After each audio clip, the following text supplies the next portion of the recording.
Good evening, everybody, and welcome to another non-stop roller coaster of a stream. Hi, Higgins, and hi.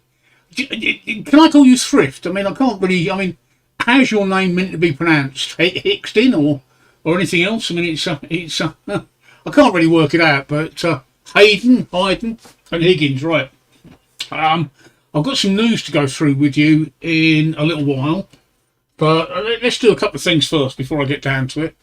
Um, can you send me that picture of Shrek's nipples again?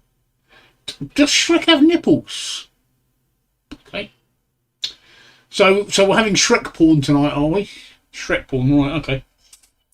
Today I don't have to pick my I don't have to pick my I don't have to take my missus to work tonight because it's Wednesday, so I can actually have a beer.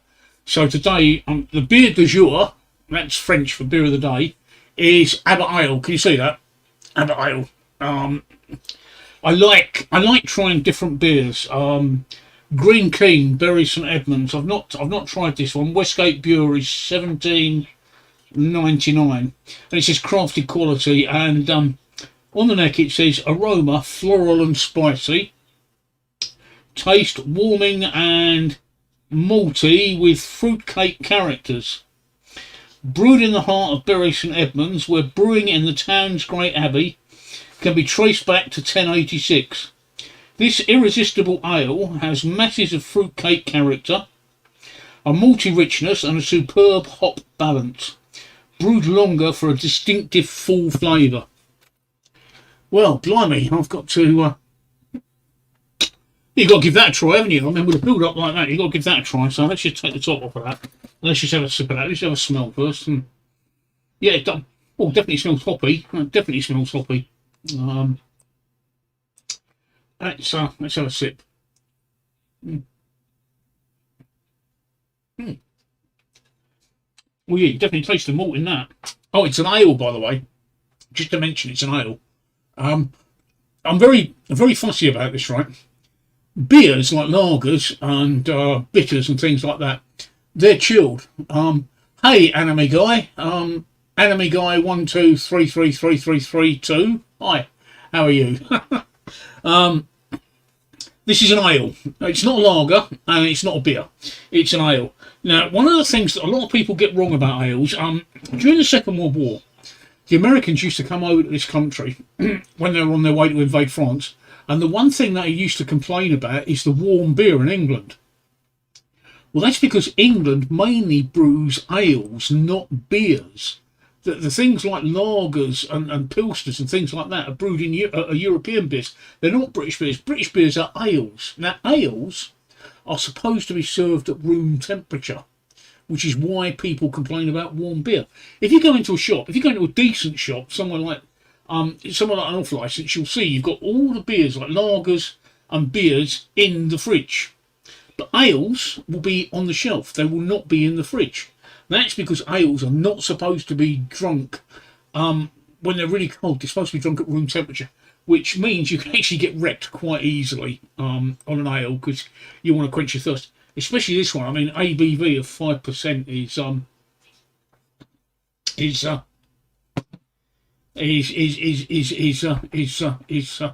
I don't have to go out tonight, and I don't have to drive. So right, right, okay. I've got a bit of news.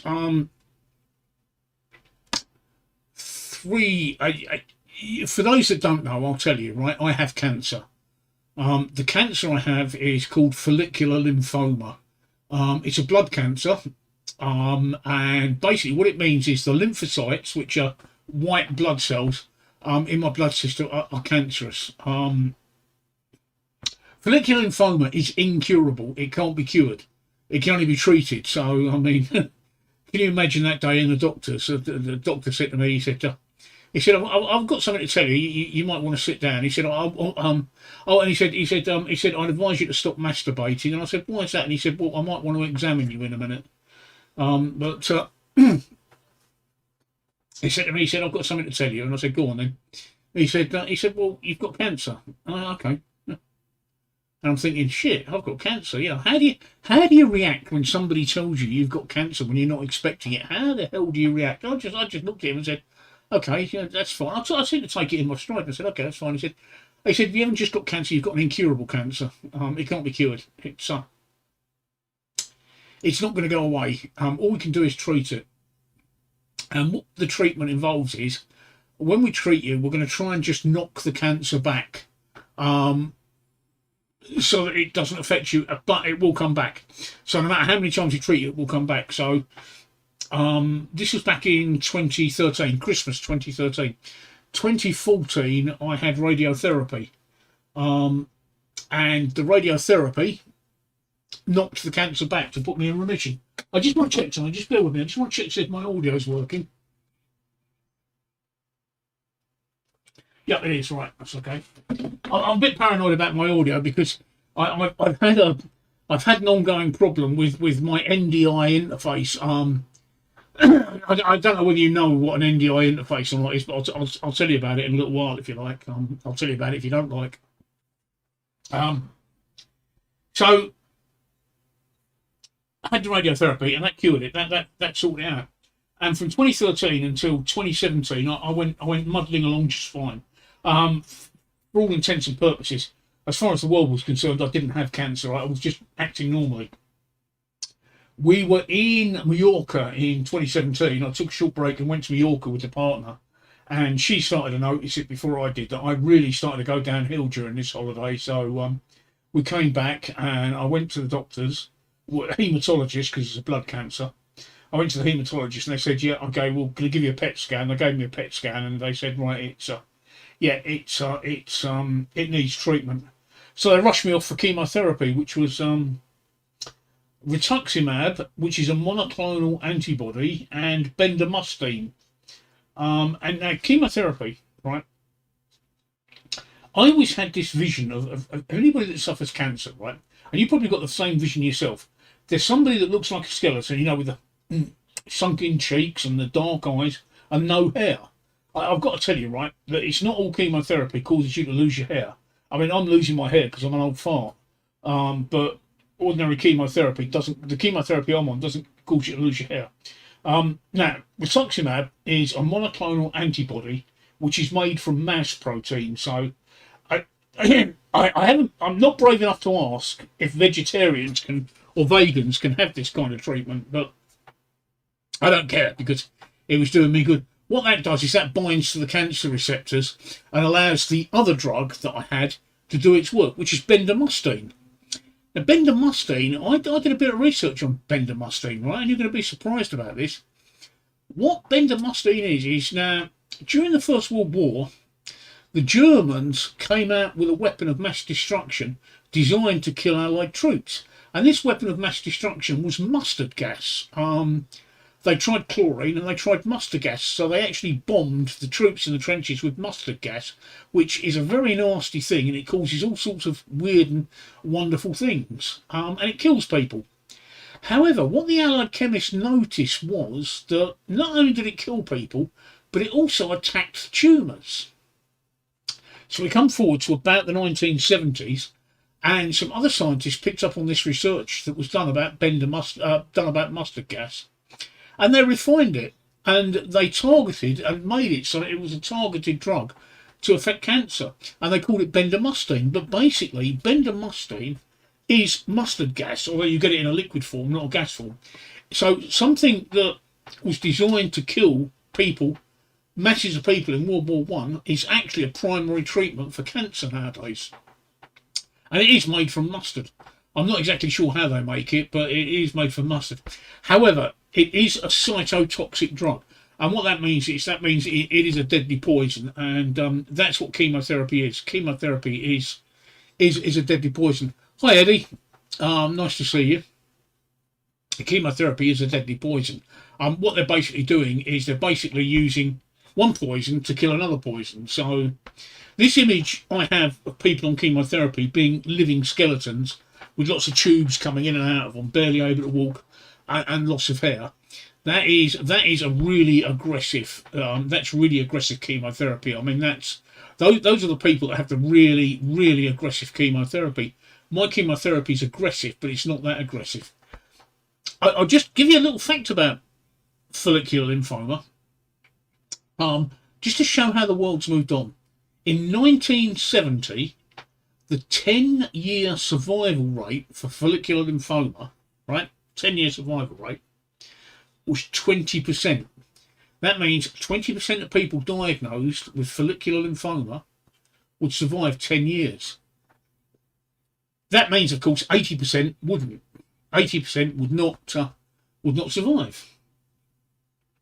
So we come forward to 2021, and in 2012, when the last time they did this research, 2012, right, the 10-year survival rate of follicular lymphoma is now 84%. That means that 84% of people will survive for 10 years. That's a fantastic, that's not a cure, because it can't be cured yet. That's not a cure, but that's a fantastic turnaround in treatment, and it's all down to the work of people like Cancer Research and Macmillan and people giving voluntary donations, and that is a fantastic turnaround.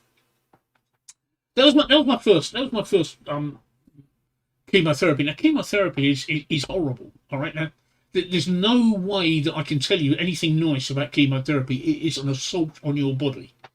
It's an absolute assault on your body, and I'm going to go through it again. It's going to start in about 4 weeks. I haven't got the exact date yet.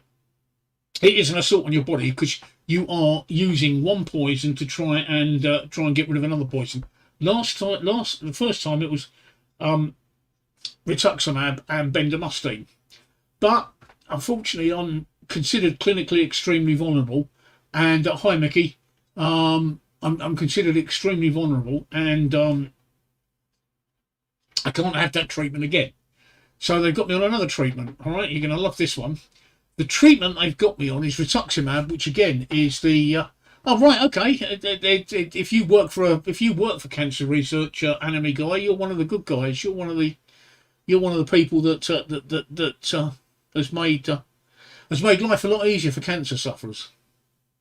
Anyway, I can't tolerate bendamustine, and I didn't in 2020 when I had after my chemotherapy in 2018.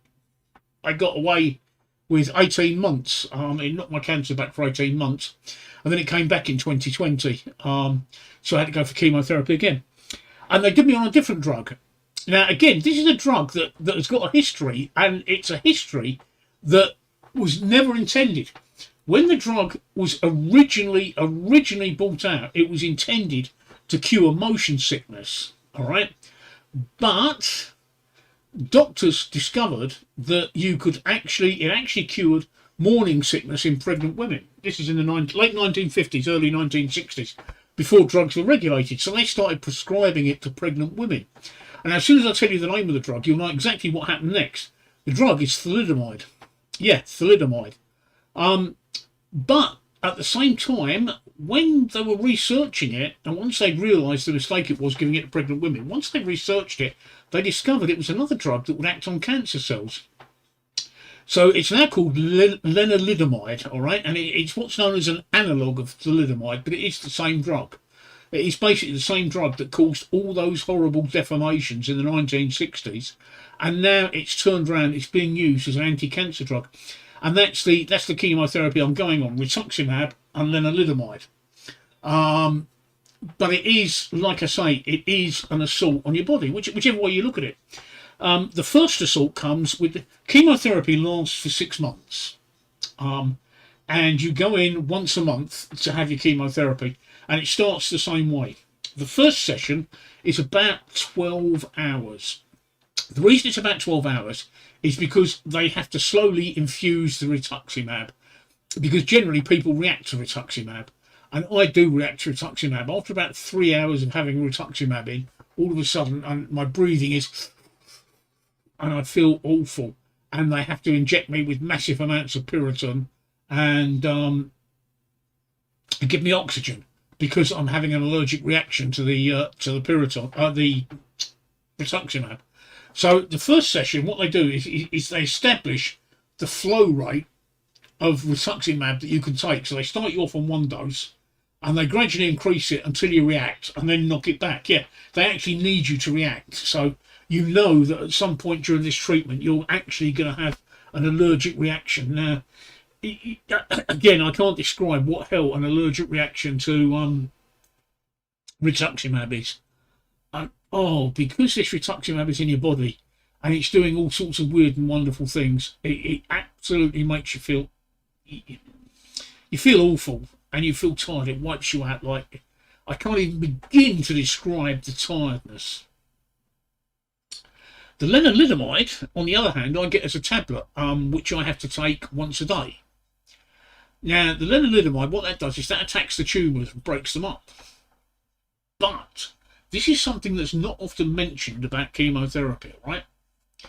When you break those tumours up, they have to go somewhere, yeah? Where do you think they go? Anybody? Mickey? Eddie? Anime guy who works for cancer research? Higgins or Thrift? You know, Hayden, right, Hayden. Sorry, yeah, I didn't see that. Hayden. Any of you guys, any clue where these broken up tumours go? Well, I'll tell you where they go. You shit them out. All right? You actually shit them out. Oh my God, it stinks. You have no idea how much chemo poo actually smells. It stinks. It smells like a skunk has crawled up your arse and died. All right? But before it's died, it's let all of its smell glands, right, loose. It is the most evil smell, right? I cannot believe how evil it is. I've actually smelt dying, but I've actually smelt corpses, right? I actually know what rotting flesh smells like. And lenalidomide smells exactly like that. That's exactly what your poo smells like. It honestly smells like a rotting corpse. It's evil. I mean, you sit on the toilet, right? You drop a log and you want to run. Well, you don't drop a log. It gives you terrible diarrhea. But you go on the toilet and I just want to run out of the toilet. My extractor fan, right? I've got an industrial extractor fan in my toilet and that doesn't clear the smell. And I can't stand it. It's awful. It's awful. Oh. It's a horrible, horrible, horrible smell, chemo poo, and it's all loose and it just pours out, and I've got 6 months of this to look forward to, and I'm just I might come across as this happy, bouncy chap online, but believe me, I'm not. My symptoms that have led to this diagnosis are about 2 months ago, just before I went to the Isle of Wight, I started noticing that I was waking up in the middle of the night covered in sweat. This just isn't normal sweat. This is sweat from head to foot. I'm absolutely dripping from head to foot. Right, so much so that you could actually get my pillow and you could wring it like that and water would come out of it. and that's the first sign that I've got a problem. Second sign is my back itches. And that's because you're producing a lot more histamines than normal. And the third sign is you're sleeping. Oh, yeah. Do you know what? I had a good night's sleep last night. 8 hours. I was back in bed at 11 for a sleep. And then I had another sleep, back in bed again at 4 o'clock this afternoon for another sleep. And what are we now? We're 10 to 8 and I want to sleep again. It just absolutely wears you out. It wears you out like you wouldn't believe.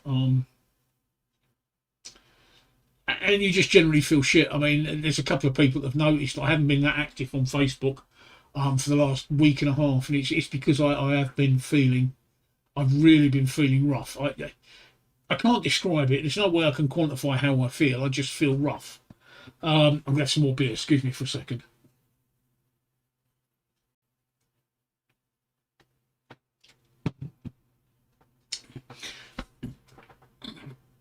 And yeah, it's not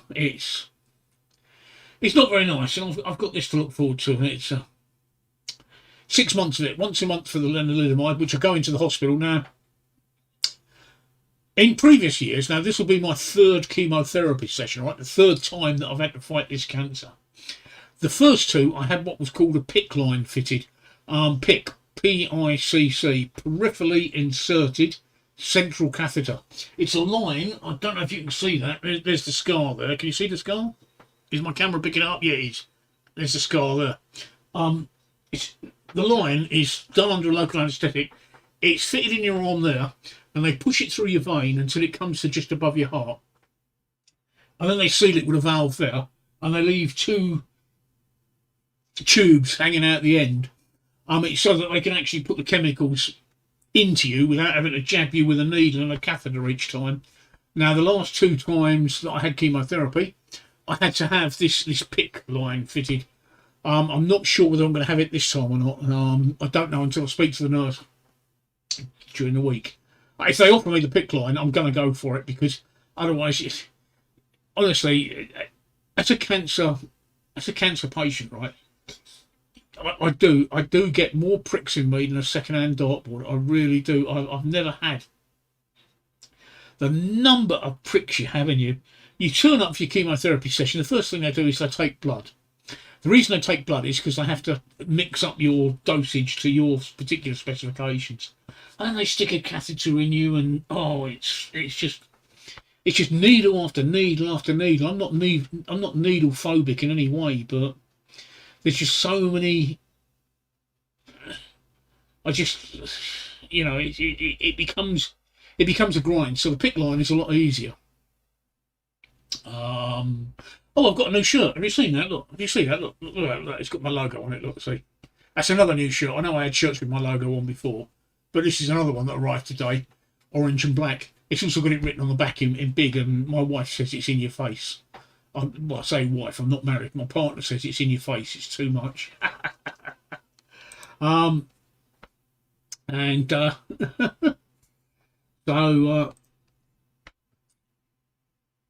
So that's what I've got to look forward to, and I'm going to go through that for 6 months, and it's going up the hospital once a month. The other downside of chemo is that it's going to immunosuppress me more than I'm already. Follicular lymphoma is a blood cancer. It also affects your lymphatic system, which is part of your immune system. So for the next, once I start on chemo, I'm going to be even more immunosuppressed. So I've really got to keep away from people. So I will go back to basically what is shielding. Oh, the other thing that people don't mention about chemo, right, is it ruins your teeth. All right. It softens your teeth, and it softens your gums, and it causes lots of dental problems. And you can't go to a dentist, because when you're on chemotherapy, dentists won't treat you. They won't treat you because the risk of infection from a tooth extraction or tooth work is too high. And the last thing you want when you're on chemotherapy is an infection of any sort. So in a way, I'm sort of glad this COVID is over. I've had my 2 COVID jabs, by the way. I'll tell you what. There's something in the news today about anti-vaxxers. What was it? Yes, Facebook, right, have closed hundreds of accounts of people that were trying to spread anti-vaxxer posts. Turns out, though, it wasn't as straightforward as that. When you really look into it, right, it was Russian accounts, and they were trying to spread bad news about AstraZeneca, right?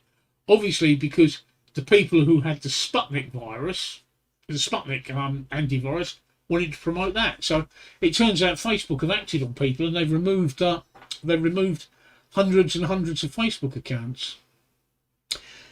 Right, yeah. So that's that's what I've got to look forward to. It comes a bit of. I was actually asleep today when the missus comes in the room and holding the phone in her hand, and she said, "It's your consultant, Dr. Cox."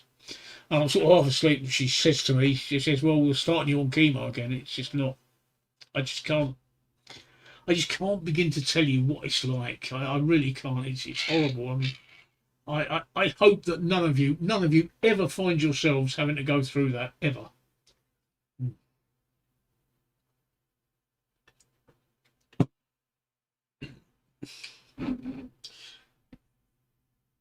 I touched on this the other day. There's some people out there, streamers and social influencers, that trade on their illnesses, and there's a few of them that even trade on cancer. And it turns out that quite a lot of them don't actually have anything wrong with them. Can you imagine that? Can you imagine somebody pretending to be ill just to get a few likes? And you know, I mean, I wouldn't wish this on anybody. I can't even begin to describe. When I say I feel shit, I can't even begin to describe how I actually feel. Right? I can't even begin to describe unless you've actually. I mean, people told me about the night sweats before I suffered them, and I couldn't quite grasp what they meant until you've actually suffered those night sweats. You have absolutely no idea how awful they are. And when I say I feel shit, you have no idea. I mean, here's an example. Tonight I was going to talk about gadgets.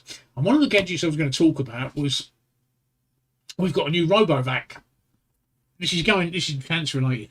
And my job each day is to empty the RoboVac.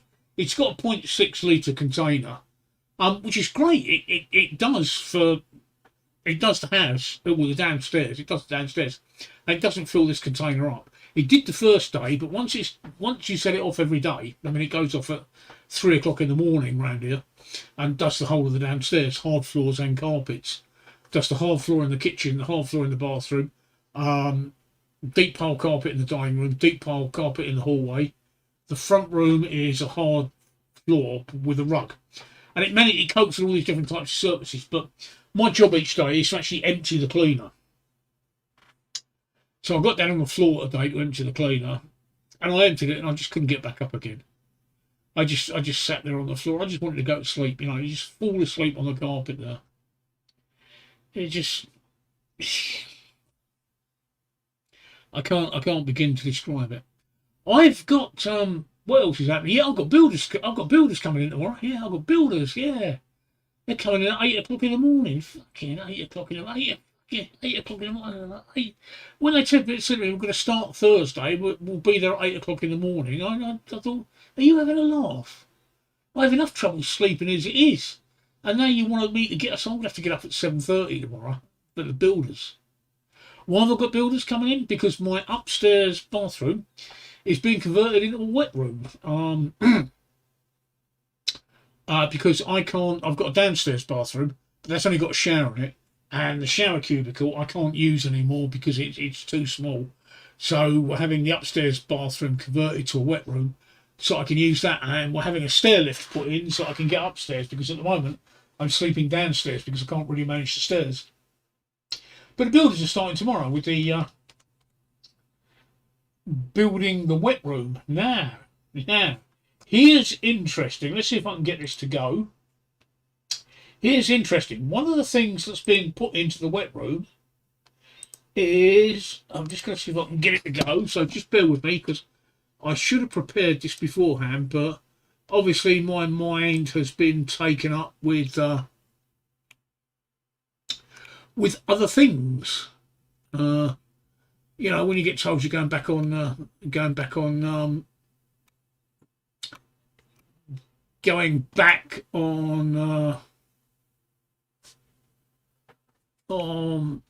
chemotherapy, it tends not to.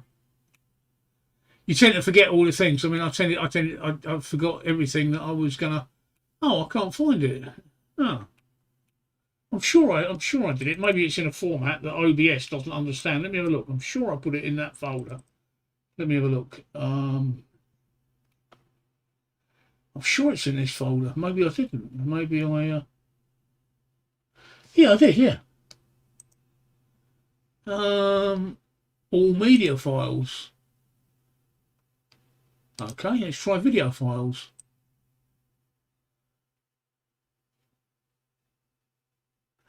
No, it doesn't understand it. Oh, what format's it in then? It is in a M4V. Never heard of an M4V, but I'll tell you what. While we're talking, what I'll do is I'll do a bit of my jiggery pokery magic, and I'll convert it from yes, my new shitter, exactly, Mickey, my new shitter. I'll convert it from an M4V into an MP3 or an MP4 format, I should say. I can do that while we're talking. I'm just waiting for the software to run. But that's one of the things they're putting in. They're actually taking out the bath, which Sean does love a soak in the bath, but unfortunately, she's not going to be able to have a soak in the bath anymore, because they're taking the bath away, and they're making it a shower. So let me just export that video. I think I'll go with what Mickey said, and I'll call it new shitter. It's that sounds. Let's make sure I'm sending it out as an MP4. Yep. Let's export that as an MP4. Right. That will export in 10 seconds. Oh, that's quite quick. That really is quite quick. Right. I don't know why that didn't. I don't know why that didn't. Well, I didn't thought. Right. Okay. So we've done that. Do I want to save the changes? No. Right. Okay. Let's see if we can find it this time.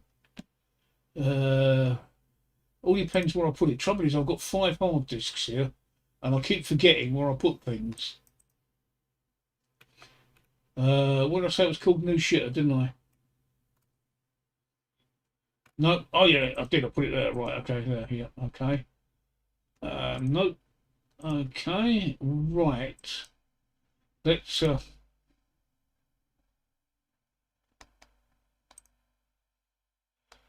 Let's put that back to the start.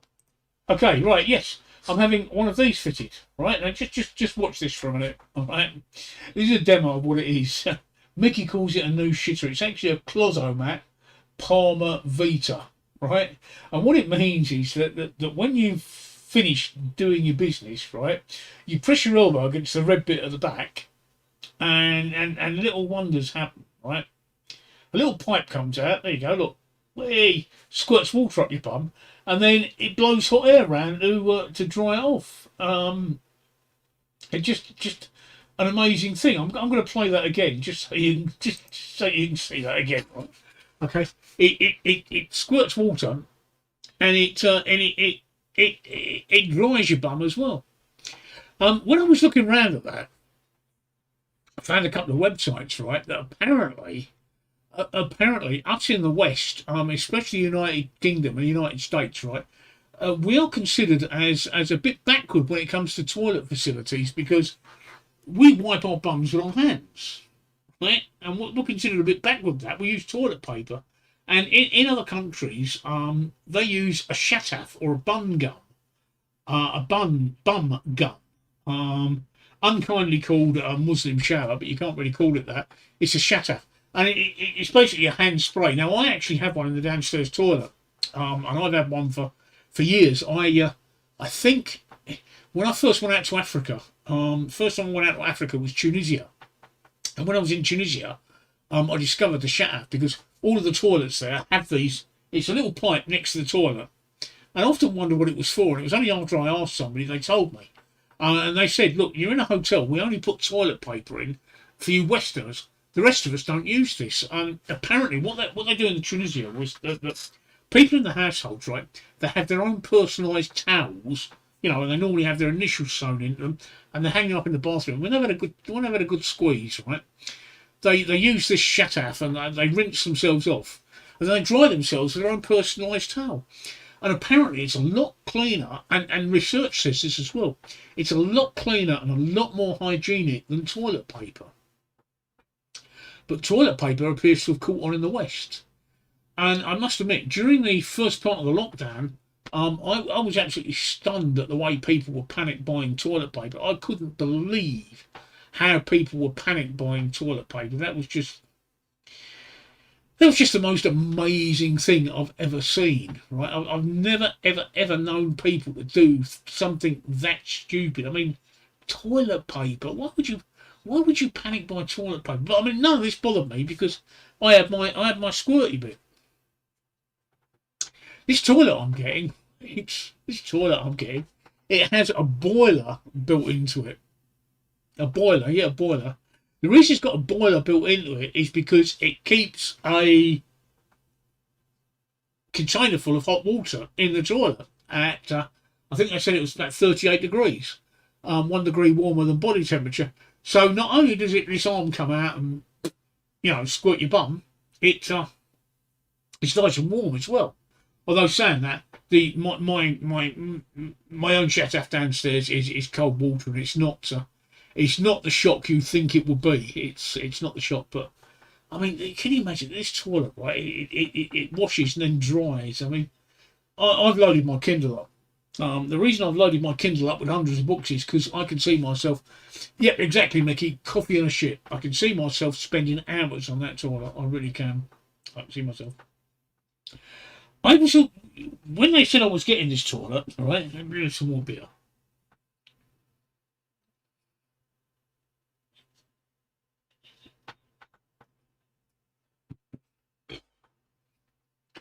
I was a bit concerned, right? How are they going to measure the distance that this arm needs to come out to find my bum? Oh, how does the toilet know where my bum hole is? And why is it not, why does it not squirt it up my Jap's eye or something? How does it know where my bum hole is? And I did wonder about that. And then a couple of days ago, what are we now? We're Wednesday. It happened on Monday. Right on Friday, the woman for occupational health rang me and said, "Yeah, we're putting you in a Palma Vita, closet master Palma Vita toilet, but I need to come round and measure you on Monday to get it for the right size." Okay, all right, okay. So she made an appointment to come round on Monday, and I was dreading it all week. I thought, so what's she going? Is she going to measure my perineum? Is she going to check how far my arsehole is from the edge of the seat? I mean, how do they work it out? I was really, I was curious, but at the same time, not really looking forward to it. I mean, I'm 61 now, all right? I mean, when I was 21, I was quite happy to get my dick out and wave it in front of any woman that wanted to see it. I mean, any excuse to get my dick out, I was there when I was 21. It's any excuse to get my dick out. But at 61, you just haven't got the energy anymore. You just think, oh God, is this going to be somebody else, dissecting my dick and things like that? And it's just not the thrill that there is when you're 21. So I thought, how is she going to measure it? Is she going to get a tape measure and check the difference to my bum? I was quite surprised, right? What they do is they measure the back of your knee, right, to the floor. All right, that's the measurement. That's how they work out where your bum hole goes, from the back of the knee to the floor. Once they've got that measurement, they can adjust the height of the toilet so that the squirty arm comes out just by your bum hole. I mean, I'm actually I went out to Korea. When did we go out to Korea? We went out to Korea in 2012, and out in Korea, we stayed in a luxury apartment block, and they've got these fantastic toilets. I mean, you sit on this toilet, it gives you a massage, it gives your bumhole a massage, right? A massage, squirts it with hot water, blow dries it, and I would spend hours on this toilet. I wouldn't get. Yeah, really shouldn't say this, should I? But having your bumhole massaged by a toilet is actually quite. Yeah. Let's not go there. But I did spend hours on this toilet. And I think I've got the same thing to come with my toilet now. I think now I'm having this new toilet in. I think that's what's coming. Just oh dear. Oh dear. Oh dear. Oh dear. Dear. Oh dear. Oh dear. Yeah. So that's been put in. I'm having a shower put in and a special seat put in. But the downside is that Sean is my partner. Sean. She's losing her bath, and she doesn't like a bath. She's Welsh actually. She doesn't have a bath. Right. Okay. Everybody else on the planet calls it a bath, but no, she calls it a bath. Right. A bath. I mean, what the fuck is a bath? I'm just going upstairs for a bath. Are you going upstairs for what? I'm going upstairs for a bath. Oh, what the fuck's that? A bath. Yeah. It's like the Welsh, right? Okay. The Welsh, right? They cannot say here, year, or ear. Right? It all comes out the same word, year. Right? You say, oh, where are you? I'm over here. You're over my ear. No, I'm over here. What year? No, I'm over here. And it's like a bath, I'm going upstairs for a bath. Or when we go out the front, I'm just going out the front. I'm just going to take it up the path. The what? The path. You in the bath? Yeah, the bath. Yeah, it's just that's just a word. Bath. What the fuck is a bath? Anyway, she's losing her bath. Um, and she does like a good soak in the bath. But she's losing that. And I feel a bit bad about that. So what I've offered, and I think I've been really generous about this, I've offered to buy her a wheelie bin. Um, she's quite offended by that. I don't understand why, because I think it's perfect. I mean, you know, it's a wheelie bin is absolutely perfect. It doesn't waste water. All right, it's a person. You just get in the wheelie bin. You know, not a small wheelie bin, a proper 360 litre wheelie bin. You just fill it with hot water and you get in it. I mean, what's the problem? You can sit in it. I put a little seat in there for her, a little bench that she can sit on. I just don't know what the problem is. I think a wheelie bin's a good idea. And if you want a sauna, you can just get in and shut the lid. Um, but that's just me. That's just me.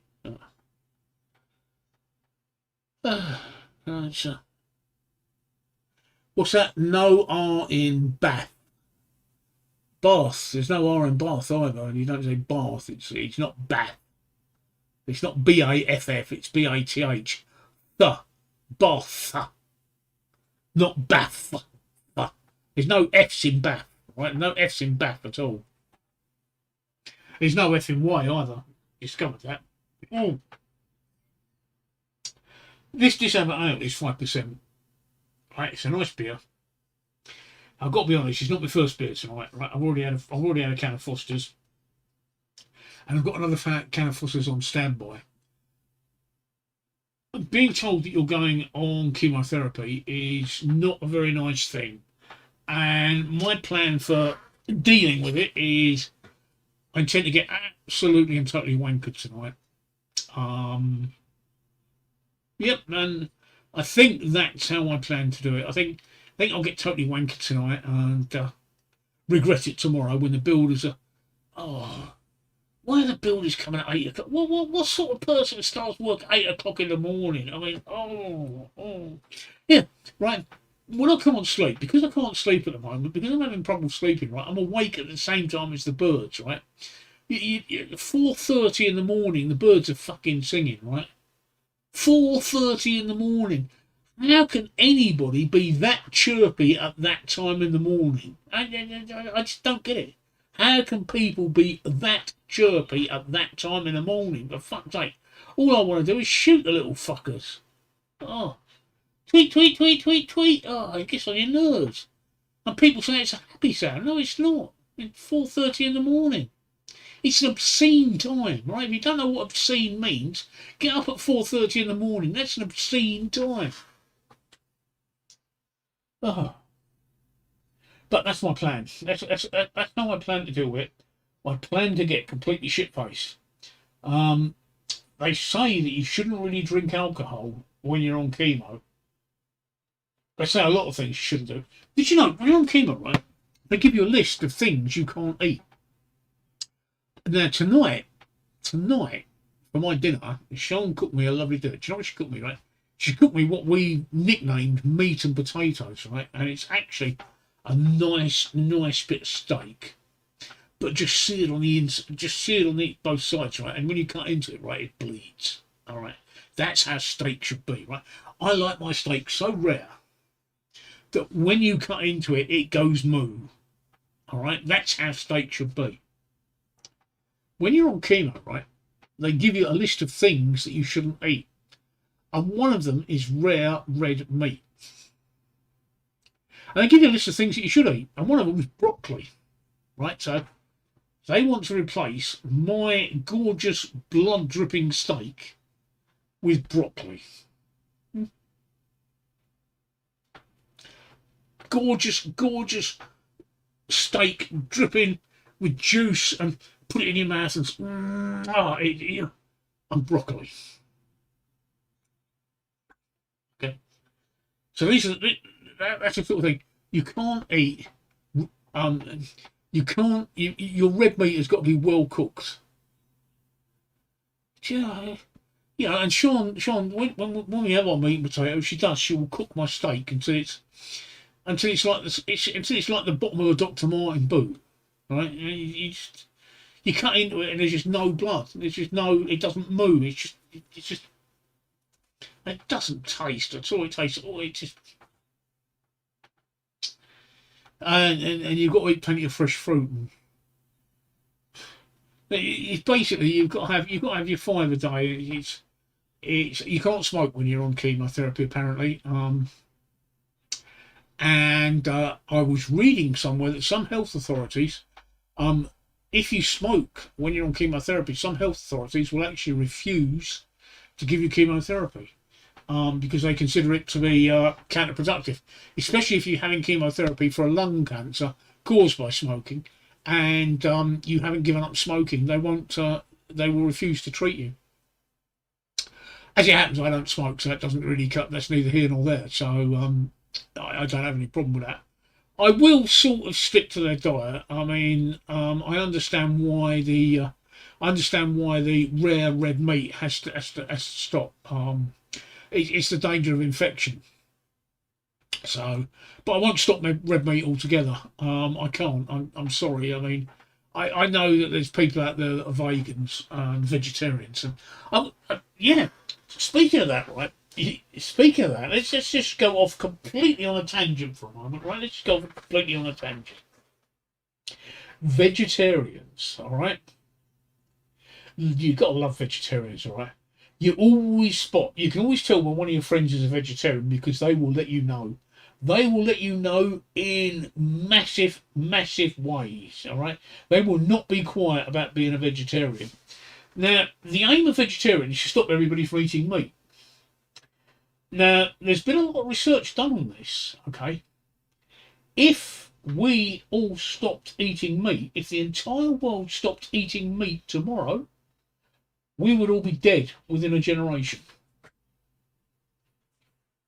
That's how bad being a vegetarian is. We would all be dead within a generation if we stopped eating meat. I can see you sitting there thinking, what the fuck's he on about? How can we be dead from not eating meat? I'll tell you. Every day, 37 million animals are slaughtered to feed us. Not for any other reason other than to feed us. 37 million animals worldwide are slaughtered to feed us. If we're not eating those animal products, what happens to those animals?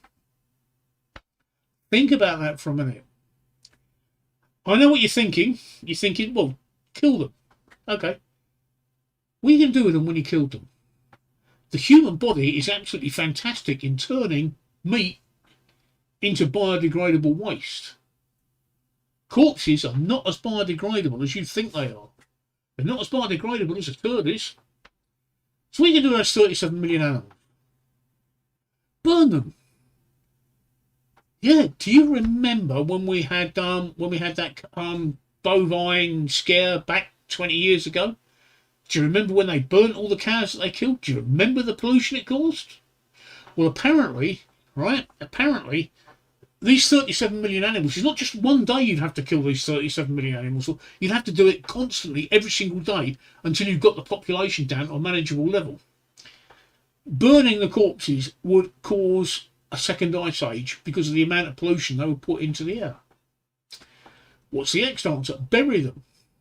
No, you can't bury them. You can't bury 37 million corpses each day and not have part of those corpses get into the water table. Once they get into the water table, they will cause infections. Okay, so what else can you do? Well, the first day you kill 37 million. You've still got millions left to kill and you've got to go on to the next. What do you do with all the animals while they're waiting to die? You have to feed them. Where'd you get the food from? From our food chain. You're actually feeding them food that we would eat.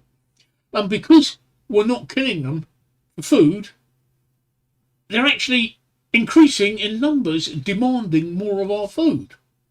So because we're not killing the animals for food in the numbers we were, that they're going to actually encroach upon our food chain and our food supplies. Well, the other answer is just to not feed them and let them die. That's a great way of spreading infection, isn't it?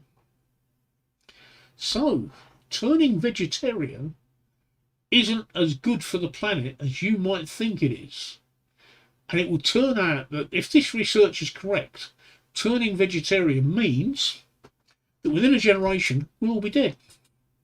So eat that, vegetarians, all right? So what you're actually promoting is you're not promoting animal welfare, you're promoting the death of the human race.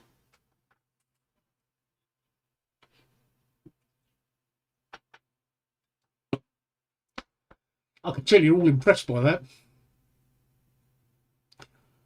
No, you're not, are you? You couldn't give a shit, could you? Well, you've all got. That's what I've just decided to look at my figures, and you've all gone. That's why. I've obviously bored you to death. You've obviously got something more exciting on, like X Factor. I don't know what's on X Factor. I don't watch X Factor anymore. I've not watched X Factor for years. I don't think I've ever watched it. I don't watch soaps either. I don't watch a lot of television. But yeah. So anyway, that's vegetarians for you. They actually promote the destruction of the human race. I was going to talk about gadgets tonight. I was going to ask people what their favourite gadgets were. I did another joke of the day today. Do you want to hear it? I'll tell you, right? I could show you. I've still got the clip here. In fact, no, I'll run the clip. It gives me a chance to have a drink. I'll run the clip. Hang on.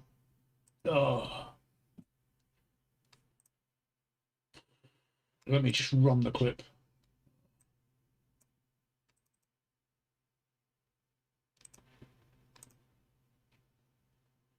Two rich men sitting at a table, eating their dinner and boasting about how rich they are.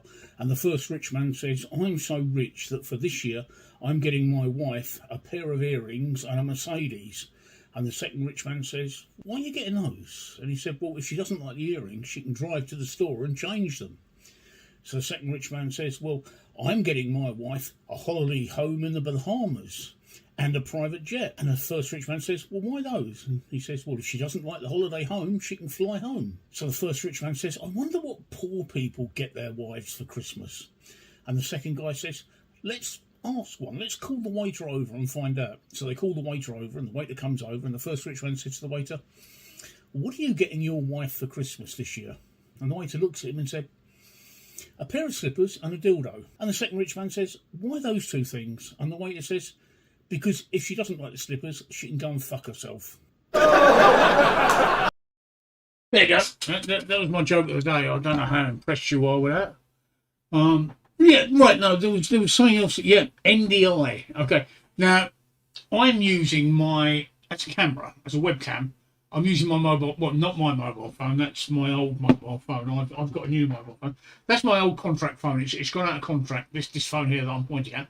That is a Galaxy S9. I've got my new mobile phone here. It's oh, yeah, there we go. Because it's green screen, because parts of it are green screen green. Oh, there we go. Right. That's a Galaxy S21 Ultra. That's my new mobile phone. My new contract phone, but my old contract phone, the Galaxy S9, I'm using as my webcam. Now, the way that I had it connected was I had it connected via RJ45. It's a USB-C camera, Android camera, but USB-C.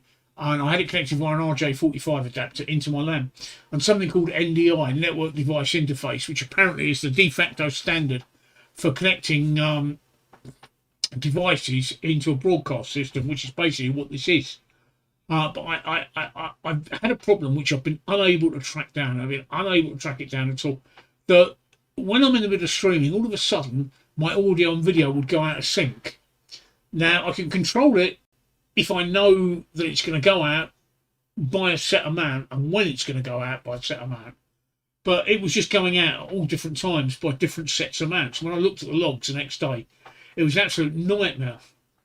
And I couldn't work it out. Now, what I do is I use my camera as an NDI source, and I use I've got a microphone down here that I use as my audio source. I could use the microphone on the camera as an audio source, but to be honest, this microphone is a bit better. So I use that. But I tried using the camera as an audio source as well, because the microphone on the camera is quite good. But again, I still had this audio-video delay of syncing, and it would happen randomly, and it would drive me absolutely fucking bananas. And do you know what? I tried everything, and eventually I went on the net and I did a bit of exploring. And I'm not the only one that suffered this. Virtually everybody else that's got the same sort of setup as me is suffering it, and it's all down to the timestamps and the dirty maths that New Tech, the people of NDI, do on the timestamps compared to how other people handle the timestamps. So the only way around it, I'm afraid, is to not use it, which is annoying because I paid for it. However, I've got another camera, and I can use it on that camera. I've got a side cam. It's I'll show you. Oh, let's turn it on. Oh no, it's not on. I can't be fucking bothered. I've got another cam that gives you a side view of me. But in the end, I had to disconnect it. So what I've done is I've now gone back to Droid Cam, which is absolutely fantastic. Droid Cam is an Android app, and it allows you to connect your phone via Wi-Fi. As long as your phone and your computer are on the same network, it can be done by Wi-Fi. Or you can connect your phone by USB. But they must be on the same network. Now, my PC is hardwired into my router, and the phone connects to my router via Wi-Fi. The reason I stopped using Droid Cam and went for NDI was because I've got two routers in the house. One of them is only 2.4 gigs. And on the 2.4 gigahertz router, you get a bit of stuttering and a bit of lag, a bit of buffering on the phone video. But you don't on the 5 gigahertz router. So NDI will eliminate that stuttering buffering. But of course it causes another problem. So now I've got the phone connected via Droid Cam to my 5 gigahertz router, so it gives me an absolutely fantastic picture.